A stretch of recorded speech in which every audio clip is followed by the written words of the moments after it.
Era uma noite chuvosa quando Daniel, um jovem estudante de ciência da computação, decidiu explorar a Deep Web. Ele sempre ouvira histórias sobre os segredos obscuros que se escondiam nas profundezas da internet, mas nunca imaginou que aquela experiência se tornaria um mistério que mudaria sua vida para sempre. Com um coração acelerado e uma mistura de curiosidade e receio, ele abriu o navegador Tor, um software que permite acessar a oculta da rede.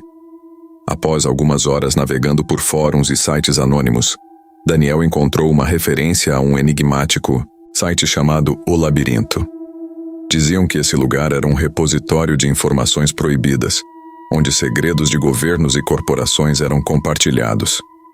Intrigado, ele decidiu investigar mais a fundo. Após um tempo, conseguiu localizar o endereço do site. Ele digitou a URL, e em poucos segundos a tela do computador foi preenchida por uma interface simples e sombria. O labirinto oferecia uma variedade de conteúdos, desde documentos vazados até fóruns de discussão sobre temas controversos. Daniel começou a explorar, mas logo percebeu que havia algo diferente ali. Alguns arquivos estavam protegidos por senhas, e as discussões pareciam girar em torno de um tema central: uma organização secreta chamada Os Filhos da Luz. O que mais intrigava Daniel era a maneira como as pessoas falavam sobre essa organização. Havia uma combinação de temor e reverência nas mensagens que lia. Determinando-se a descobrir mais sobre essa sociedade, Daniel começou a interagir com outros usuários nos fóruns. Ele fez perguntas e, para sua surpresa, alguns responderam. Um deles, que usava o pseudônimo de Sombra, parecia saber muito sobre os Filhos da Luz. Em uma conversa privada, Sombra revelou que a organização supostamente controlava vários aspectos da sociedade, desde a política até a economia. No entanto, ele também alertou Daniel sobre os perigos de se envolver mais profundamente. Eles não gostam de curiosos, escreveu Sombra, e isso deixou Daniel em alerta. Apesar do aviso, a curiosidade de Daniel foi despertada. Ele começou a reunir informações, cruzando dados e analisando documentos que encontrava. Um dos arquivos, que chamou sua atenção, era um relatório extenso que detalhava uma série de eventos estranhos relacionados a desaparecimentos misteriosos. O documento mencionava que, em 2017, mais de 50 pessoas haviam desaparecido em circunstâncias inexplicáveis, todas ligadas de alguma forma a investigações sobre os Filhos da Luz. Com o passar do tempo, Daniel se envolveu em uma rede de conversas que o levou a descobrir que a organização parecia ter filiais em diversos países e que seus membros eram influentes em muitas áreas. Ele encontrou registros de reuniões secretas e até mesmo vídeos que supostamente mostravam cerimônias realizadas em locais remotos. Cada novo dado coletado aumentava a sensação de que estava se aprofundando em um abismo sem fundo. Certa noite, ao revisar as informações que havia coletado, Daniel recebeu uma mensagem anônima. A mensagem continha apenas um link e uma instrução.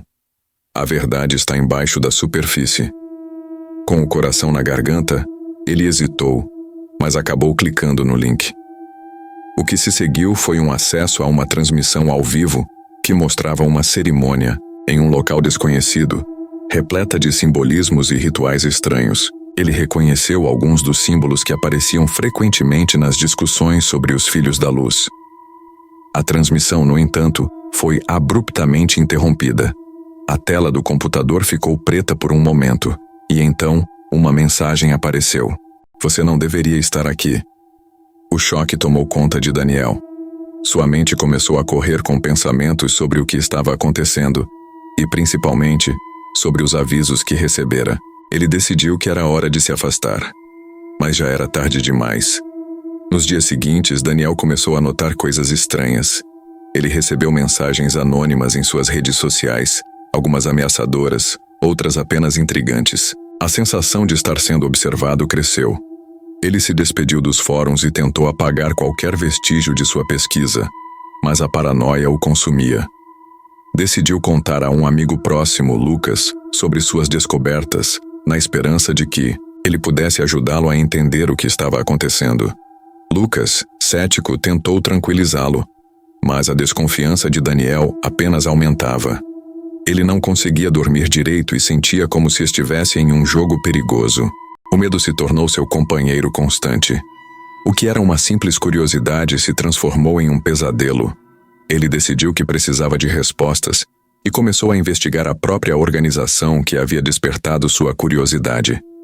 Após semanas de pesquisa, ele encontrou uma pista que o levou a um encontro que aconteceria em uma cidade próxima. Sem pensar duas vezes, Daniel decidiu ir. Ele estava determinado a descobrir a verdade, mas também consciente dos riscos que corria. No evento, ele se deparou com pessoas que pareciam ser membros da organização. As conversas eram enigmáticas e cheias de subtextos. Ele se infiltrou como se fosse um deles, mas sentia que estava dançando em uma corda bamba. A tensão era palpável. Durante o encontro, ele ouviu fragmentos de discussões sobre poder, controle e manipulação de informações. As palavras ecoavam em sua mente enquanto ele tentava entender o que estava acontecendo. Em um momento de descuido, foi reconhecido por uma figura que parecia ser um dos líderes da organização. O olhar penetrante do homem fez com que seu coração disparasse. Daniel sabia que precisava escapar. Com um plano em mente, ele se despediu rapidamente de Lucas e decidiu ir embora. No entanto, ao sair, sentiu que estava sendo seguido. O clima de apreensão aumentou, e seu instinto de sobrevivência gritou para que ele se afastasse daquele lugar. Nos dias que se seguiram, ele percebeu que não poderia voltar a ser o mesmo. A experiência o marcou de maneira indelével. Daniel nunca encontrou todas as respostas que buscava sobre os Filhos da Luz, mas os ecos daquela noite permaneceram com ele. O maior mistério da Deep Web, que ele inicialmente encarou com curiosidade, se transformou em um aviso sombrio sobre os perigos que podem se esconder nas sombras da internet. Mesmo anos depois, ele se lembrava daquela sensação de estar à beira de um abismo, onde a verdade e a ilusão se confundem, e onde a curiosidade pode custar muito mais do que se imagina. Era uma noite chuvosa, quando Daniel, um jovem estudante de ciência da computação, decidiu explorar a Deep Web. Ele sempre ouvira histórias sobre os segredos obscuros que se escondiam nas profundezas da internet, mas nunca imaginou que aquela experiência se tornaria um mistério que mudaria sua vida para sempre. Com um coração acelerado e uma mistura de curiosidade e receio, ele abriu o navegador Tor, um software que permite acessar a oculta da rede. Após algumas horas navegando por fóruns e sites anônimos, Daniel encontrou uma referência a um enigmático site chamado O Labirinto. Diziam que esse lugar era um repositório de informações proibidas, onde segredos de governos e corporações eram compartilhados. Intrigado, ele decidiu investigar mais a fundo. Após um tempo, conseguiu localizar o endereço do site. Ele digitou a URL e em poucos segundos a tela do computador foi preenchida por uma interface simples e sombria. A estética do site, com suas cores escuras e tipografia minimalista, parecia convidar os usuários a mergulhar em suas profundezas. O labirinto oferecia uma variedade de conteúdos, desde documentos vazados até fóruns de discussão sobre temas controversos. Daniel começou a explorar, mas logo percebeu que havia algo diferente ali. Alguns arquivos estavam protegidos por senhas, e as discussões pareciam girar em torno de um tema central: uma organização secreta chamada Os Filhos da Luz. O que mais intrigava Daniel era a maneira como as pessoas falavam sobre essa organização. Havia uma combinação de temor e reverência nas mensagens que lia, como se os membros da organização fossem tanto vilões quanto figuras míticas. Determinando-se a descobrir mais sobre essa sociedade, Daniel começou a interagir com outros usuários nos fóruns. Ele fez perguntas e, para sua surpresa, alguns responderam. Um deles, que usava o pseudônimo de Sombra, parecia saber muito sobre os Filhos da Luz.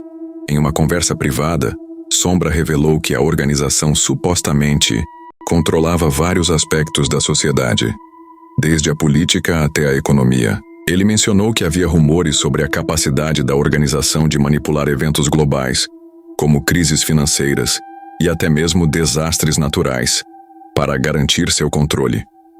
No entanto, ele também alertou Daniel sobre os perigos de se envolver mais profundamente. Eles não gostam de curiosos, escreveu Sombra, e isso deixou Daniel em alerta. Apesar do aviso, a curiosidade de Daniel foi despertada. Ele começou a reunir informações, cruzando dados e analisando documentos que encontrava. Um dos arquivos que chamou sua atenção era um relatório extenso que detalhava uma série de eventos estranhos relacionados a desaparecimentos misteriosos. O documento mencionava que, em 2017, mais de 50 pessoas haviam desaparecido em circunstâncias inexplicáveis, todas ligadas de alguma forma a investigações sobre os Filhos da Luz. O relato era repleto de detalhes sombrios, incluindo depoimentos de testemunhas que afirmavam ter visto símbolos estranhos antes dos desaparecimentos. Com o passar do tempo, Daniel se envolveu em uma rede de conversas que o levou a descobrir que a organização parecia ter filiais em diversos países e que seus membros eram influentes em muitas áreas. Ele encontrou registros de reuniões secretas e até mesmo vídeos que supostamente mostravam cerimônias realizadas em locais remotos, onde rituais estranhos eram praticados. Cada novo dado coletado aumentava a sensação de que estava se aprofundando em um abismo sem fundo, e a linha entre curiosidade e OBS